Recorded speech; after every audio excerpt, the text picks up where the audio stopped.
Assalamualaikum warahmatullahi wabarakatuh. Halo semuanya, perkenalkan nama saya Harini Diswandari dengan NPM 5021237. Saya dari kelas 4F dan hari ini saya akan membahas materi tentang konsep dasar kurikulum pada mata kuliah Talaah Kurikulum dan dosen pengampu Bapak Tio Gusti Satria, Magister Pendidikan. Baiklah, langsung saja kita pada pembahasan materinya. Yang pertama yaitu pengertian kurikulum. Kurikulum merupakan seperangkat atau suatu sistem rencana dan pengaturan mengenai bahan pembelajaran yang dapat dipedomani dalam aktivitas belajar mengajar. Intinya yaitu kurikulum adalah rencana pembelajaran. Oleh sebab itu, semua pihak yang terlibat dan berkaitan langsung dengan fungsi kurikulum ini wajib untuk dapat memahaminya dengan baik. Selanjutnya yaitu pengertian talaah kurikulum, yaitu merupakan seperangkat rencana dan pengaturan tentang kompetensi dan hasil belajar yang harus dicapai siswa, penilaian kegiatan belajar mengajar, dan pemberdayaan sumber daya pendidikan dalam pengembangan kurikulum sekolah. Selanjutnya mari kita ketahui fungsi kurikulum. Fungsi kurikulum adalah sebagai sarana untuk mengukur kemampuan diri dan konsumsi pendidikan. Hal ini berkaitan juga dengan pengejaran target-target yang membuat peserta didik dapat mudah memahami berbagai materi ataupun melaksanakan proses pembelajaran setiap harinya dengan mudah. Selanjutnya, mari kita pahami tujuan dari kurikulum. Tujuannya yaitu sebagai alat pendidikan untuk menghasilkan siswa yang berintegrasi. Kurikulum juga membuat siswa mengerti sistem pendidikan yang diterapkan, sehingga siswa dapat memutuskan pendidikan yang ia inginkan di jenjang selanjutnya. Tujuan kurikulum juga untuk memeratakan pendidikan dalam negara, membimbing serta mendidik siswa agar menjadi pribadi yang cerdas, berpengetahuan tinggi, kreatif, inovatif, bertanggung jawab, dan siap masuk dalam kehidupan bermasyarakat.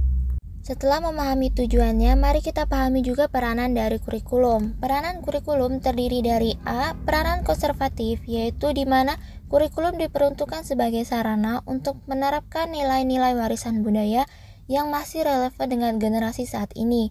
B. Peranan kreatif, yaitu kurikulum memiliki peranan yang penting untuk menggali potensi siswa dalam memperoleh kreativitas.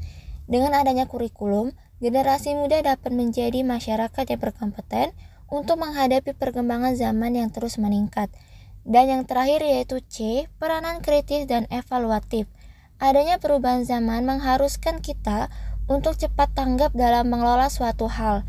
Sesuatu yang terbaik akan bertahan, sedangkan sesuatu yang biasa-biasa saja akan tergeser.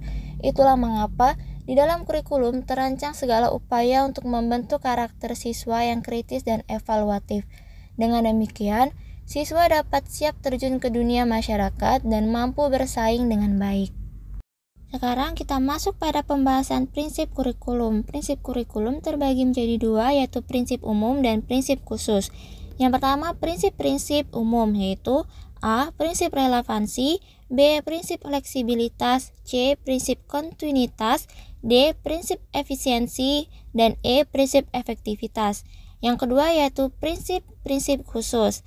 A. Prinsip penentuan tujuan pendidikan, B. Prinsip pemilihan isi pendidikan atau kurikulum, C. Prinsip pemilihan proses belajar mengajar, D. Prinsip pemilihan media dan alat pengajaran, dan yang terakhir yaitu E. Prinsip berkenaan dengan penilaian.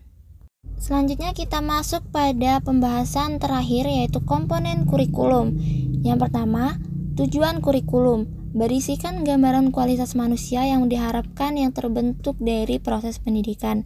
Yang kedua, isi atau materi kurikulum, yaitu komponen ini merupakan pengetahuan ilmiah yang berisikan fakta, konsep, prinsip, nilai, dan keterampilan yang diberikan kepada peserta didik. Pengetahuan ilmiah sangat banyak dan tidak memungkinkan untuk dijadikan sebagai isi atau materi kurikulum. Oleh karena itu, perlu diadakan pilihan-pilihan dengan menggunakan berbagai kriteria. Yang ketiga yaitu strategi pembelajaran. Strategi dalam pembelajaran berisikan siasat, sistem, atau cara memandu isi kurikulum. Secara umum ada dua jenis strategi pembelajaran, yaitu pembelajaran berorientasi pada guru dan pembelajaran yang berorientasi pada siswa. Dan yang terakhir yaitu komponen evaluasi. Komponen ini ditujukan untuk menilai tujuan kurikulum dan menilai proses penerapan kurikulum secara keseluruhan. Hasil dari evaluasi kurikulum dapat dijadikan umpan balik untuk mengadakan perbaikan dan penyempurnaan kurikulum. Selain itu, hasil evaluasi dapat dijadikan masukan dalam kebijakan-kebijakan pengambilan keputusan tentang kurikulum dan pendidikan. Baiklah, itu tadi materi yang dapat saya sampaikan. Terima kasih kepada semuanya yang telah mendengarkan. Saya akhiri. Wassalamualaikum warahmatullahi wabarakatuh.